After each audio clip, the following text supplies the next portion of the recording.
There's a silent paradox many of us carry.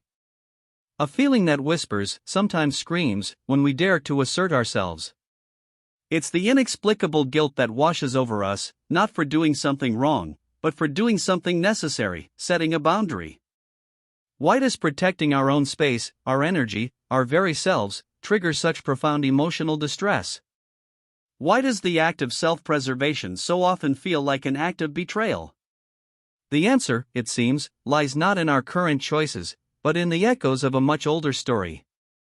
A narrative we didn't write, but are compelled to live.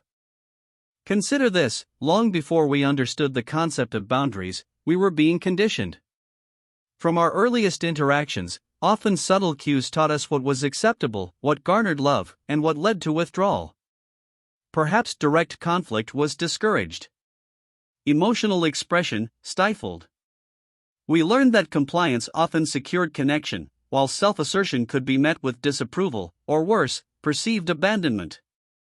These lessons, absorbed deeply into our developing psyche, became the invisible operating system governing our adult interactions. A foundational program that runs in the background, shaping every future decision. This early conditioning often blossoms into a pervasive need, people-pleasing. It's more than just wanting to be liked, it's a survival mechanism, honed over years, to maintain perceived safety and belonging.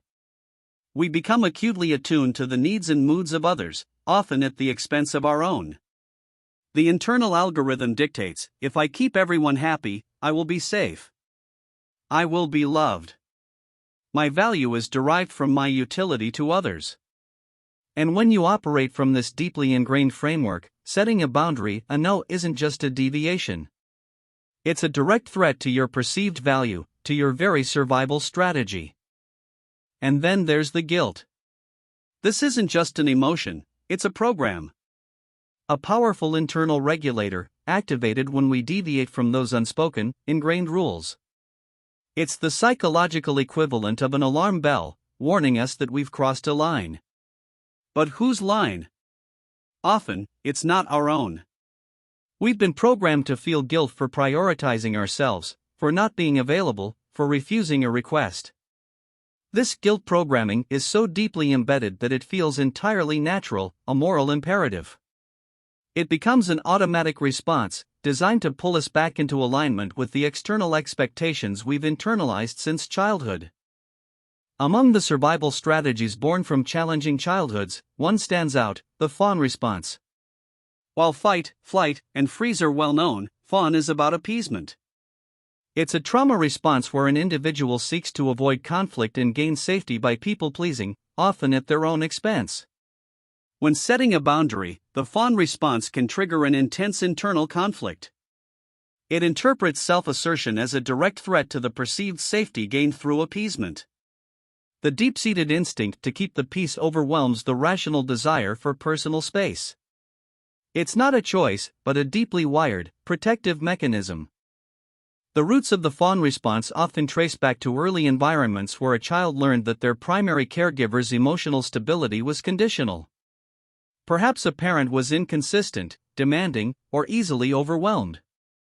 The child, subconsciously seeking to regulate the parent's mood and ensure their own safety, developed strategies of extreme compliance and attentiveness to others' needs. This isn't about blaming, it's about understanding the adaptive origins. These children grew into adults who, without conscious awareness, continue to fawn when faced with potential conflict, their nervous systems screaming danger at the thought of expressing a boundary. It's a pattern, a response. Now, consider emotional enmeshment. This is where boundaries between individuals blur, often to the point of disappearing entirely. In enmeshed relationships, there's a strong interdependence, a feeling that one person's emotions are directly tied to another's. There's no clear distinction between my feelings and your feelings, my needs and your needs.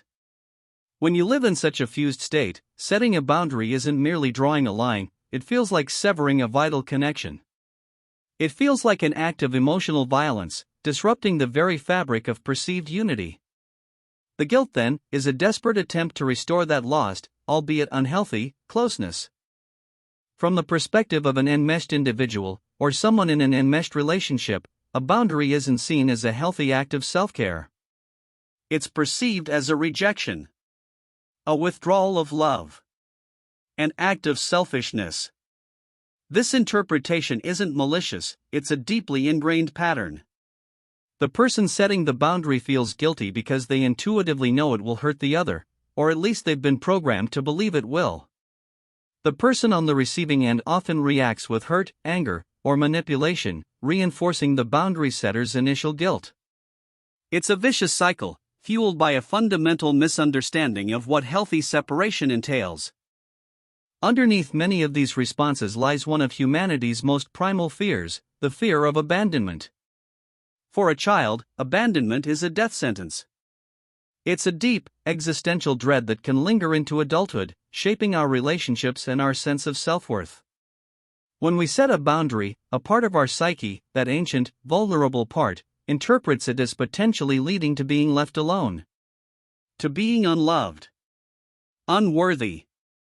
The guilt, then, is a desperate attempt to avoid that terrifying outcome, to hold on to connection, even if that connection comes at the cost of our own well-being. It's a scream from a deep, wounded place. This fear is not always a conscious thought, it often operates on a subconscious level, a shadow lurking beneath our decision-making.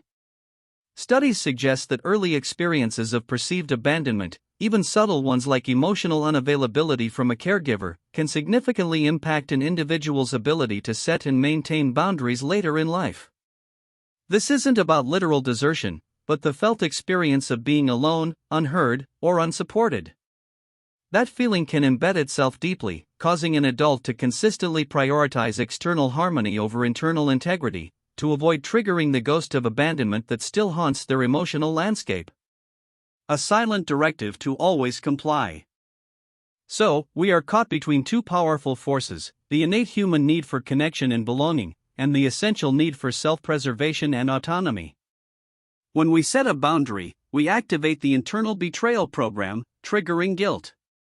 This guilt then pushes us back towards compliance, towards people-pleasing, towards maintaining enmeshment, all to avoid the ultimate fear of abandonment. We are constantly weighing the perceived cost of disappointing others against the unseen cost of abandoning ourselves. A brutal trade-off, isn't it? One side, the immediate discomfort of guilt. The other, the slow erosion of self. Which path do you choose, again and again? The cumulative effect of consistently overriding our own boundaries is devastating. It's a slow, silent erosion of our authenticity, our energy, our very sense of self. We become experts at living other people's expectations, leaving little room for our own desires or needs. Resentment builds. Exhaustion sets in. Our relationships, built on a foundation of self-sacrifice, become unsustainable. We might even find ourselves asking, who am I, really, beneath all these layers of accommodation? The guilt may have saved us from perceived abandonment, but it has led us to abandon the most crucial person of all, ourselves. A hollow victory. Think about the messages you received. Not just spoken words, but felt experiences. Good girls don't make trouble. Always help others, even if you're tired. Don't be selfish. Your feelings are too much. These weren't necessarily malicious, often, they were passed down through generations, born from their own fears and conditioning. But they became the blueprints for our emotional architecture. Each time we try to deviate from these blueprints, to redraw our own lines, that ingrained guilt system activates, signaling a breach. A warning. The past, not truly past, continues to dictate the present. A powerful, invisible hand at play. Here's the insidious twist: by constantly avoiding setting boundaries out of fear of abandonment, we often create the very conditions that lead to being abandoned or feeling unloved. We attract relationships where our boundaries are consistently ignored or exploited. We become resentful, pushing people away. Or we burn out, making genuine connection impossible. The desperate attempt to hold on to connection through sacrifice paradoxically distances us from true, authentic relationships. Our fear, unexamined, becomes the architect of our reality. A cruel irony, isn't it? The very mechanism designed to protect us ends up isolating us.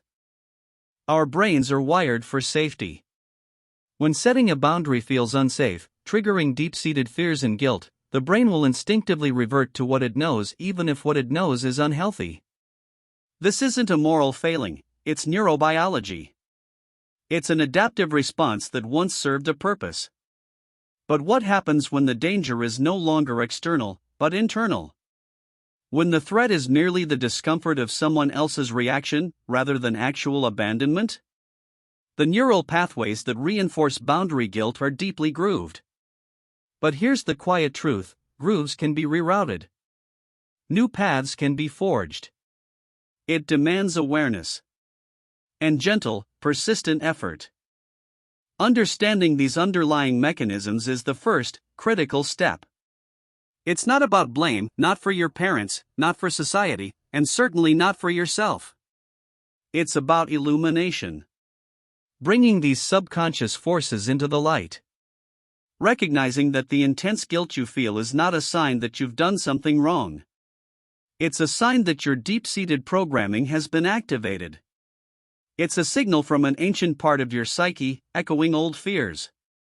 Once you identify the source, the power it holds begins to diminish. You start to see the threads. You start to understand the loom. A quiet awakening.